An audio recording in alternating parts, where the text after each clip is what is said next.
So this presentation isn't so much of direct relevance to your projects, because this is about commercial uses of AI in an area that can be ethics enhancing. But I think it can be a helpful case study, because here you see a very good example of a win-win-win-win-win situation, because you have technology that makes people's work much easier and much more efficient. And you have technology which, even though it's commercial, actually serves the common good. And you also have a really clear-cut use case of AI, which is something that I think some of the projects still need to rethink, because some of your projects have great use cases and it's very clear where AI is the benefit. In some of them, the use of AI seems to be still a little unclear. So I encourage you to think about it. And without further ado, let's talk a little bit about money laundering. So before we start talking about AI in money laundering, let's talk what money laundering really is. So you've probably heard this term on the news, which is very unfortunate. So money laundering, the definition is that it's a concealment of money, of illegally obtained money, changing its appearance and nature so that it appears to be legitimate and legal.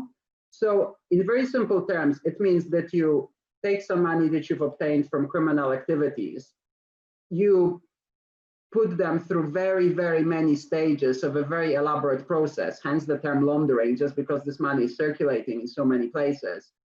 And at the end of this process, this money appears to have come from legitimate sources, legitimate businesses, and therefore you can spend it, because you may not fully realize, but if you approach a real estate agent in London with £1 million in your, £1,000,000 in your briefcase, and you say, I want to buy a penthouse on top floor of that building with cash, that will be quite suspicious. We generally live in cashless world, and everything is done via money transfers. And if I all of a sudden lend £1 million in my account, which would be a beautiful thing, that will raise a lot of alarms with my bank, just because that's not the kind of money I'm usually dealing with. And most of the time the balance in my account is unfortunately negative, so not exactly $1 million. So hence the whole massive industry of money laundering. In terms of what anti-money laundering is, you may not have heard this term. So anti-money laundering is a set of policies, laws, regulations, and processes within financial institutions that force them to monitor, identify, and verify the clients and their clients' money in order to prevent money laundering and corruption. And it also forces financial institutions to report potential money laundering to regulations, do everything possible to stop them. And also, which is really relevant to our conversation, the regulations force financial institutions to investigate each and every single case of potential money laundering. And this is really, really important to our conversation. And you'll understand why in a moment. Okay, so I want to give you a little bit of a sense of scale, and prepare to lose your breaths on this one. So United Nations estimate that between 800 million and $2 trillion is being laundered around the world every single year. So many of you are probably can comprehend a billion, right? Very rich people are billionaires. So Jeff Bezos is the wealthiest person in the world, and his wealth is estimated to be 100+ billion, and he's the wealthiest person ever in the history of mankind. Some of the famous tech entrepreneurs are worth billions or tens of billions. It's an astonishing amount, and trillion is 1,000 billion. So just to put this number in perspective, $800 billion is approximately equivalent to gross domestic product of Saudi Arabia for the entire year 2018. And gross domestic product means all the goods and services produced within one country. And as you all know, Saudi Arabia is not exactly poor. It's one of actually very wealthy oil states. And this is the lower band. 2 trillion is approximately the equivalent of gross domestic product of Italy, again in 2018. So you take a whole big major EU country, all of the goods and services produced and consumed within its borders in one whole year. This is the upper band of money laundering worldwide. this is truly unimaginable fortune. And let's take a step here, because some of you may or may not think that, you know, what is defined as crime these days may not sort of necessarily align with what you consider as crime, and you know, particularly drugs. And you may have very varied views on, you know, whether drugs should be legal or not. And you may think, well, you know, if this is just pot and cocaine, then maybe it's not so terrible. It should be legalized anyway. And we can have that conversation one day, but probably when you're 18 plus. But this really isn't it. You know, there's nothing sexy about this money. There's nothing alluring about this money. This isn't just marijuana or cocaine. This is human trafficking. This is wildlife trafficking. This is ivory. This is slave labor. This is child trafficking. This is guns. This is munitions. This is landmines. This is the worst of mankind. It really, really is. And seeing how much money it is probably not the most optimistic thing you will hear today. But you know, I'm reasonably materialistic. I prefer to have money rather than not have it. But this money is tainted. This money is bloodstained, and it's really important that we bear this in mind, because you know, money can be easily presented as really sexy, but this money is not sexy in any way. So, oh, by the way, last figure for comparison. So obviously many of you here are from the UK, as am I. So the entire gross domestic product of UK in 2018 was a little under $3 trillion US. So the entire amount of money laundering is sort of the same order of magnitude as the entire GDP of wealthy mid-sized state that is the UK. That is just mind-blowing. So let's talk a little bit about the mechanics of laundering. And money laundering consists of three main stages. It's called placement, layering, and integration. So placement is when you're a criminal and you take your money, which oftentimes will be in cash, although perhaps increasingly in Bitcoin, and you place it with a bank. And that will probably not be the kind of, you know, brand name international or UK bank. It will probably be a slightly more obscure local bank. And, you know, you may have heard, for example, about the major scandal at Danske Bank only a couple of months ago. But, you know, as long as this bank is plugged into the global financial system, that's it. That's kind of all it takes. So the money lands in the account, and from then onwards, a very, very, very complex process called layering begins. So layering is kind of like war of attrition. The money begins to circle, and I mean circle the globe. It gets deposited in banks and institutions in even much more obscure locations, you know, little islands in the middle of nowhere, little banana republics. No, I don't want to name any names here. Shell companies, offshore accounts, shady accounting.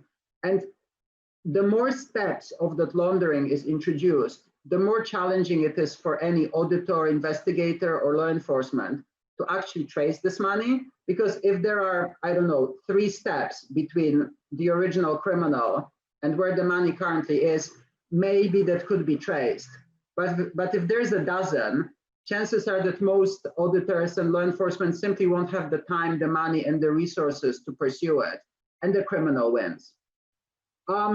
So yeah, the money circles the globe, and the final stage is integration. That means that the money is coming out of the laundry machine, and it comes out clean, hence the term laundering.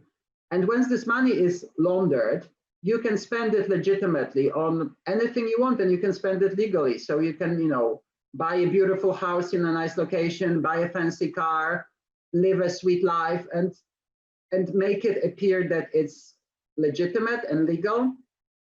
And you know, there's a lot of talk where all this dirty money is being parked, and unfortunately there is a lot of speculation that much of it is parked in, a lot of money is parked in London, particularly in real estate, which is disheartening, but that's the speculation.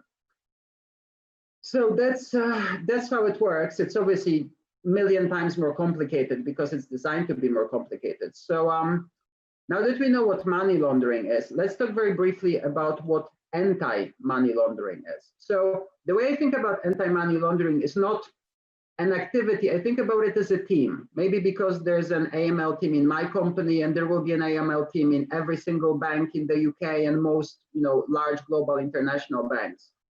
So AML team will do the work that we've just described to try to identify whether the money that's landing in the bank or in the investment manager is clean or dirty. And that will include performing a lot of compulsory checks on new clients and existing clients. And obviously, these checks will not be manual. There are a lot of AML systems out there, and there have been for a very long time. These systems will monitor all the transactions and money movements within the system, and they will generate alerts.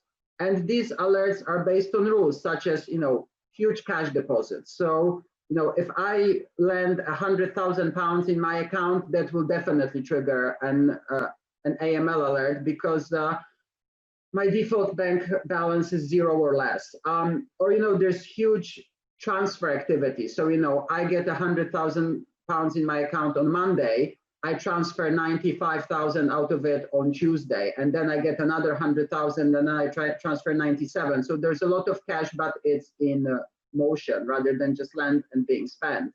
You have transfers to or from high-risk countries, which shall obviously remain nameless, but countries are being ranked in terms of how easy or difficult their AML policies are to work around, and some of the countries have pretty strict policies and pretty strict monitoring, such as, for example, EU.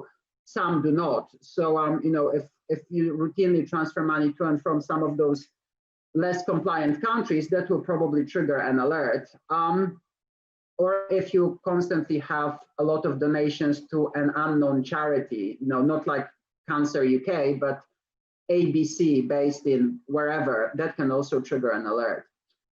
But there is a problem. And the problem is that, if something is based on rules, if any system is based on rules, that means that these rules can be reverse engineered, and these rules can be gamed, and these rules can be worked around.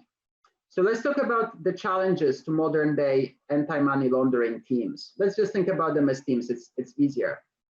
So first of all, which is really unique for this kind of activity, is that most alerts that are generated by automated anti-money laundering systems in banks or other institutions are actually false. That means that this isn't illegal activity, but it is in fact legal. So, if I all of a sudden get 10, 20, or 100,000 pounds in my account, that doesn't mean that I've become a criminal. That means that I got, a bonus or some money from my family to down pay a house. So, not money laundering. Or, somebody got an inheritance, or somebody does have a family in a third world country and sends quite a lot of money to them. So again, that's not illegal. And the problem is that the percentage of those instances where alerts are actually for legitimate transactions, so we'll call them false positives, when the system says that it is potentially criminal activity, but it turns out to be legit, is exceptionally high. It's 85 to 95% of all alerts. So imagine that you are an anti-money laundering analyst and you have 100 alerts to go through, and only 10 of them are legitimate and 90 are just false triggers. Just think about how much time, effort, energy, and enthusiasm you lose, and how little of them you have in order to investigate those that can be really money laundering. And also, anything that is rules-based can be gamed. So I don't know, if my bank's AML system triggers an alert at transfers over £10,000, then all you have to do is send me 9,900 and it will never trigger. And through trial and error, you can easily work this out. And also, there's a lot of laws and regulations against money laundering, worldwide, EU-wide, in the UK. But the amount of assets that law enforcement actually recovers is so low. It's just incredible. And let me give you some stats. So in 2018, Met Police in the UK seized a record of 94 million worth of assets from criminals. And you think 94 million pounds, it's, wow, a fortune, which it is. But by contrast, depending on the source, the entire amount of criminal money that was funneled to UK that year, depending on the source, is between 100 or 325 billion. So here you have 94 million, here you have 100 billion. That means that the Met intercepted less than 0.1%. That is just staggering. And unfortunately, that means that it makes it worthwhile for criminals to try, because the odds of them being caught or having their assets seized is statistically very, very low. And that is depressing, and that is mostly a result of limited resources that AML teams have. And that's what incentivizes the criminals to keep trying, which again is very, very depressing. So let's see where AI can help, because it really can. So AI can be a super assistant that stands between the money laundering systems and the AML analysts. So the AML system, an AI AML system, could pre-analyze all the alerts that are automatically generated and try to rank them. And as you know, AI is exceptionally good at ranking, clustering, and classification. And the system can determine that out of 100 alerts, 80 are so unlikely to be legitimate that you can consider them non-issue. And therefore, you no longer have to deal with 100, you only deal with the remaining 20. So all of a sudden, you free up so many resources. And as you know, machine learning can analyze underlying data and learn from it rather than follow rigid rules. So it's no longer the case that above 10,000 pounds, there is an alert, below 10,000 pounds, there is none. It can be the case that, you know, this guy, Wojtek Buczynski, all of a sudden has a lot of transfers in the thousands in his account, which is really odd because none of this money stays in the account. It comes and goes. So this money is sort of just a midpoint in some transactions. And, you know, none of them follow the normal patterns of, you know, spending in shops or paying rent or buying groceries or whatnot. It's literally just transfers in and out. And, you know, it is likely that those machine learning systems will figure out rules that are much better than anything that could be hard-coded, which is awesome. And also they will be flexible, because if somebody transfers me 9,900, the AML system will likely pick this up. A rules-based system, probably not.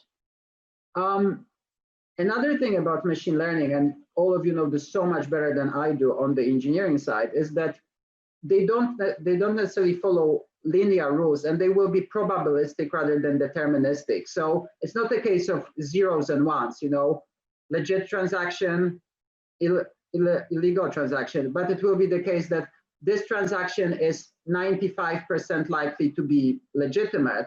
This transaction is 95% likely to be criminal. So you would probably refuse the one that is 95% legal and just consider it, well, you know, it's close enough to 100, that's fine, and really focus on the one that is so much more likely to be illegitimate.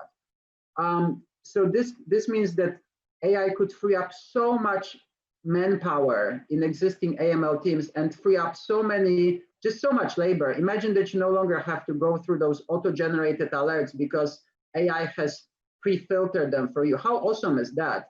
You can really save all your energy and resources for those cases that are much more likely to be criminal, and, you know, so much better use of your time.